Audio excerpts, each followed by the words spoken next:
नमस्कार, मैं हूं पूजा सिंह। स्वागत है आप सभी का आपके अपने राजपथ और बुलंद आवाज पर।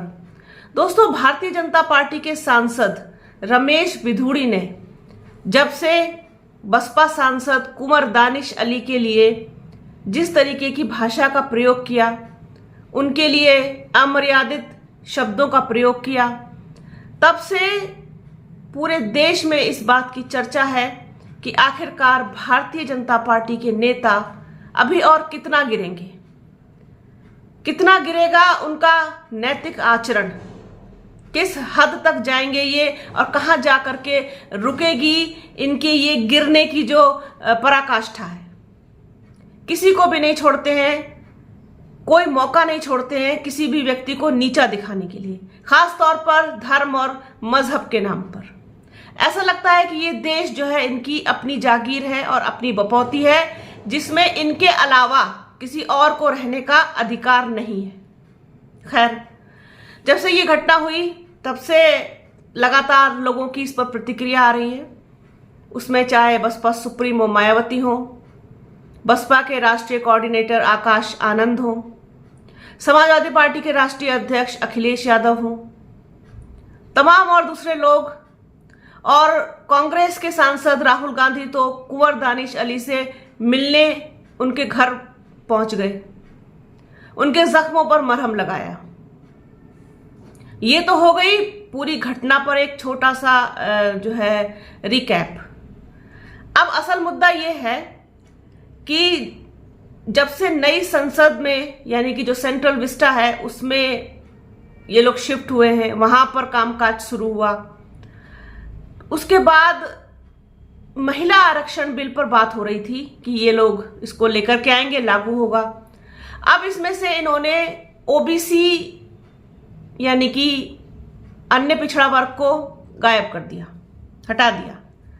अब इस पर आपत्तियां आने लग गई फौरन, जैसे कि बसपा सुप्रीमो मायावती की, अखिलेश यादव की और राहुल गांधी की। राहुल गांधी ने तो यहां तक कहा कि मैं किसी भी कीमत पर ओबीसी की अनदेखी नहीं होने दूंगा, ये लड़ाई जहां तक लड़ी जाएगी वहां तक लड़ूंगा। तो इन्होंने जब देखा कि ये तो मामला उल्टा पड़ता हुआ दिखाई दे रहा है, और आप सब लोग इस बात को बहुत अच्छी तरीके से जानते हैं कि जो प्रधानमंत्री नरेंद्र मोदी हैं वो इस चीज के मास्टर हैं। वो मास्टर हैं उन चीजों से ध्यान हटा देने की जो चीजें उनके फेवर में नहीं होती हैं, क्योंकि मीडिया उनका है, पूरा गोदी मीडिया उनके कब्जे में है, उनके वश में है।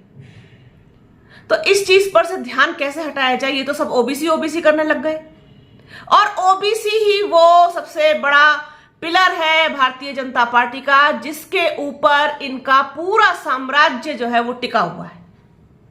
ये तो मिस्टेक हो गई, गलती हो गई। 2024 में कहीं इसका खामियाजा ना उठाना पड़ जाए, भुगतना ना पड़ जाए। तो अब इस पर से ध्यान कैसे हटाया जाए? ध्यान हटाने के लिए ये परसों वाली घटना को अंजाम दे दिया गया। रमेश बिधूड़ी ने यूं ही नहीं बोल दिया, सब कुछ स्क्रिप्टेड था, पहले से तय था। क्योंकि जिस तरीके से उनके पीछे बैठे हुए जितने भी भारतीय जनता पार्टी के दूसरे लोग हैं, दूसरे सांसद हैं, नेता हैं, उनकी भाव भंगिमाएं देखिए आप, उनके एक्सप्रेशंस देखिए आप, किस तरीके से हंस हंस के वो उस चीज का जो है सपोर्ट कर रहे थे। अगर अचानक कोई चीज होती है, अचानक किसी के मुंह से कुछ भी निकल जाए उल्टा सीधा, तो सामने वाले का भी, भले वो उसके पार्टी का हो या उसके सपोर्ट का हो, उसका अपना हो, उसका रिश्तेदार हो, तो वो एक बार के लिए शॉक्ड होता है कि आखिरकार ये बोल क्यों रहा है, उसे रोकने की, थामने की कोशिश करता है। मगर ऐसा किसी ने भी नहीं किया।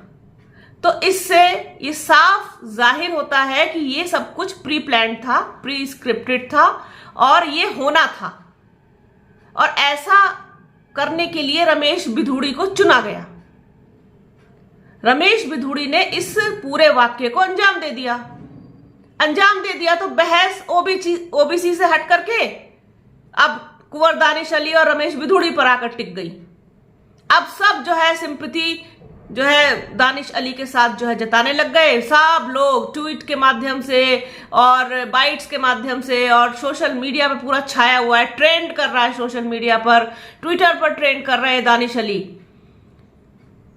यहां गलती मैं दानिश अली की नहीं बता रही हूं, किसी की गलती नहीं, लेकिन जिस चीज की मास्टर है भारतीय जनता पार्टी, जिस चीज के लिए जाने जाते हैं प्रधानमंत्री नरेंद्र मोदी, वो दांव खेल गए। ओबीसी के मुद्दे से ध्यान हटाने का इससे बेहतर कोई दूसरा तरीका उन्हें सूझा नहीं, तो इसलिए ये पूरा कांड करवा दिया कि अब ओबीसी की कोई बात ही नहीं करेगा। आप सब दानिश अली की बात करेंगे, रमेश बिधूड़ी की बात करेंगे, कुछ दिन तक इसमें उलझे रहेंगे, पहले सजा की मांग करेंगे, बर्खास्तगी की मांग करेंगे, लंबा खींचेगा, फिर थोड़ा और लंबा खींचेगा, उसके बाद हम कोई एक्शन नहीं लेंगे तो इस बात पे चर्चा होती रहेगी, और अगर एक्शन छोटा मोटा ले भी लिया तो फिर उस बात पे चर्चा होती रहेगी, तो 2-4-6 महीने चले गए, फिर कोई इस पर पलटकर बात नहीं करेगा। ये जो ओबीसी वाला मुद्दा है ठंडे बस्ते में जाकर गिर जाएगा। ये तो हम पहले से जानते हैं कि ये एक लॉलीपॉप लेकर के ये आए दिन के बस की कुछ नहीं है। ये वैसे भी अभी 10 साल तक इसमें कुछ नहीं होना था, ऊपर से ओबीसी को इसमें से हटाकर भारतीय जनता पार्टी ने अपने पैर पर तो कुल्हाड़ी मार ली है, ये तो तय है। एक तो वैसे ही पहले से ही ओबीसी इनसे अच्छा खासा नाराज बैठा है, ऊपर से ये हो गया, अब ऊपर से बिल्कुल बात ही नहीं होगी, तो फिर खामियाजा ना तो राहुल गांधी भुगतेंगे इस चीज का, ना अखिलेश यादव भुगतेंगे, ना बस सुप्रीमो मायावती भुगतेंगे तो ये, क्योंकि पहले से ही सब लोग माइनस में, तो उनके पास खोने जैसा कुछ नहीं। भाई कांग्रेस का उत्तर प्रदेश में क्या है, बहुजन समाज पार्टी के पास एक विधायक, समाजवादी पार्टी को आप वैसे दिन रात गरियाते हो, तो किसी के पास खोने के लिए कुछ नहीं है। हाँ, अगर आपके पास से कुछ जाता है, चीजें आपकी माइनस होती हैं, तो लॉस में आप हो,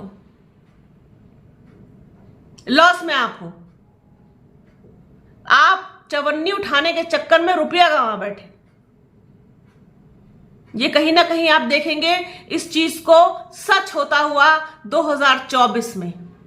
मैं ये बिल्कुल नहीं कह रही हूं कि ये रिपीट नहीं कर सकते या ये दोबारा से सरकार बनाने की इनके अंदर क्षमता नहीं है, या इस तरीके का मेरा कहने का कोई मतलब नहीं है, क्योंकि मैं जानती हूं कि जिस तरीके से भारतीय जनता पार्टी काम करती है, जिस तरीके से साम दाम दंड भेद जोड़ तोड़, इसको यहां से ला उसको वहां से ला, वो करके अपना काम निकाल लेते हैं, अपनी सरकार बना लेते हैं, इसमें वो मास्टर है, माहिर है, वो एक अलग चीज है। लेकिन नुकसान तो उठाना पड़ेगा। जिस तरीके की उम्मीद ये 2014 वाली कर रहे हैं, 2019 वाली कर रहे हैं, वो कतई होने नहीं जा रहा है।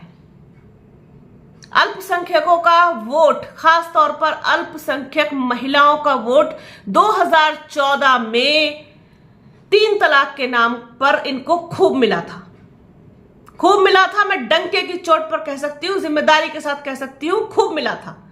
मुस्लिम महिलाओं ने इन्हें मतलब एक तरफा होकर वोट दिया था। 2019 में वो चीज कम हुई। अब आप देख लीजिए 2024 में क्या होगा। मुस्लिम एक वोट इनको नहीं मिलेगा, और वैसे भी भारतीय जनता पार्टी को मुस्लिमों के वोट की कोई जरूरत नहीं है। उनके पास पिछड़ा वर्ग जो है 40% वोट, वो उनके लिए काफी है। इसके अलावा नॉन जाटव दलित भी भारतीय जनता पार्टी को मिलता है 10 से 12% तक। इसके बाद आप ये समझिए कि